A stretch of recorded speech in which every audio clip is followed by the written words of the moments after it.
So bethuna uthando nesithembu belitrenda #1 on Twitter. Hey, abantu banento ezininzi zothetha.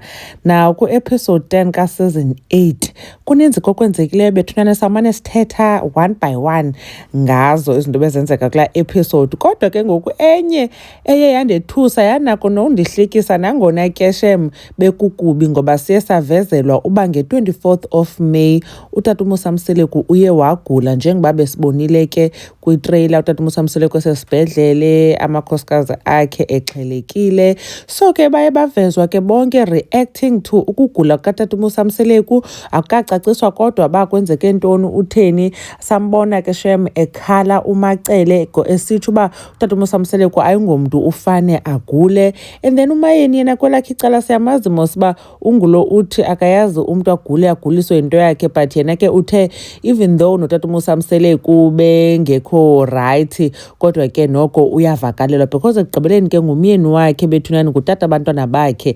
And then kubekho uMakhumalo, yo hayi uMakhumalo ke naye shem inhliziyo yakhe ibibonakala uba ibibuhlungu, naye sambona ekhala kwi-diary session yakhe. Hayi ke uNgwabesi, uyabona uMangwabe kudala ndibabukela abantu bekhala ke kuthando nesithembu, especially uMayeni. I think wena ukhale the most, then kulandele uMakhumalo. uMakhumalo ke nakuthanda ukhala xa into edibene nento yakhe yongafumana abantwana. uMangwabe I've only seen her cry kayi-1 kuthando nesithembu. Imagine sina 8 seasons wayekhalela into khona umntana wayekhubazekile ehlala nomama akhe engahoywa ngutata akhe, so emane siya kuyo bakrobe banceda. So yamkhalisa lo situation. Andiyikhumbuli enye situation uMangwabe ekhala kuthando nesithembu.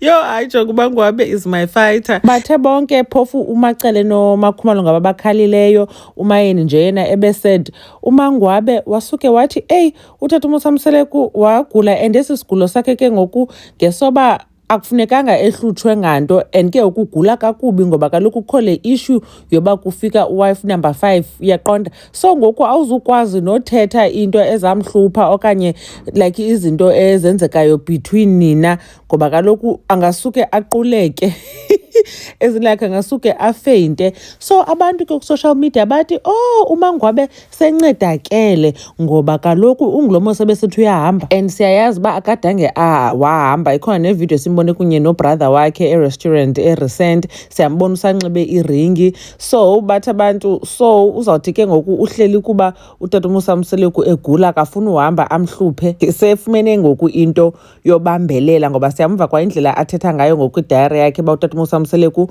ugule ngexesha elirongo, kukho izinto ekufuneka bezithethile ngoku abazokwazi uzithetha ngoba ungulo angasuke afeinte. Dathi yazi this could be true because kaloku biza ba yintoni i-reason yakhe ngoba oko besimbona even ngoku sibukele ebesatsho watsho nokuMakhumalo ba ebetsho nini uba akasahambe, nakutata uMusa Mseleku ebesayimaintaina laa nto uba uwife number 5 lo uzoreplace yena. So sizakhe sibone ke uba uzaba njani emveni koba utata uMusa Mseleku eleli esibhedlele. Anyways guys, khanitsho niba nicinga ntoni ngale video. uMamgobhozi uyanibona kwivideo elandelayo. Bye.